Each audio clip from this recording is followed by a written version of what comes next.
tui valong hla asak them ala thu pathian fakna hla ang chi ya tui ani valong chuan ang kuram singbuk ang yan tika pathian fakna hla anga tana an meya ka ti chu pathian fakna hla anga tana an siam mo an da ang chi shum ka chu in tam noi ro tha pathian fakna hla tam takanai te hilim zong zong pathian fakna hla ni azia shirte tam takanai mi phu kherlo po tila tora ba tanaka tang kan mu the po tam takanai te hilim za panina chang ni changa chang sarina thaler tui valong ang ka nia khoram chimbuk ang mai engpo ni se tila hirin hei takhi thil shit le ngai pakhatom avak shila voda zara buka khadan lu le lok taila tian ho te nan ma ni kavana train kan tanakh te kan bible te kan te hilim te an cherin thil ye chiran te thil tam tak product kan nei thein thil tam tak kan siam chok thein ni ngo entinan dugma pakhat kichoni extreme de ham pele tala entirna tui ku khon he na sidur buiwa petaile enga tangen lo tiang enga tangan tir ngein rin vai lo ziang han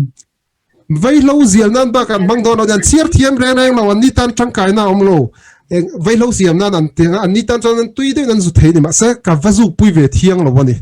mong ek finance mong ek thiar finance ten di na ron tok ve ta kha ka vat thiang ve lo ni ka tan chuan hei hi thil ka dosh ani thil ka dosh de khanin de orai ta tang ka dosh no ma se thil thu thiang ni min ziana thêm mà nít tala nè, chú vàng chuan katan khan kha lo vazuk pui về thiang anh rồi, chú thiang chết chuan kan tana khan trăng hian in pasuk, nghe một lar khata một lar kia một trang khata một bung tuam pon la se thil thada ron siam chok ma se kavat trom pui về thiang to lo de, ama kavana trăng ron tel to de vàng khan, ama ron ziel chuan de to vàng khan kavat tel về thiang to lo nè, thaler tui valong apo chu te hili ma mi nge pon se athu kan ron siam a hlan ron siam kha ka vatrom pui ve thiang to lo ne nge an ma ni copyright ta khat ma ni ta ni to ni chu wang chuan thiang to lo ni o adukma thade bong sakko share mo isel rama sokhet thaber berina tal khanita se chi mangina thaber atha thei ang ber a uluk theng ber kan ko sharta kha voksa nem chum pol ta hlu ase a bong sa sak thangin ka ei thei to ko chuang lo bani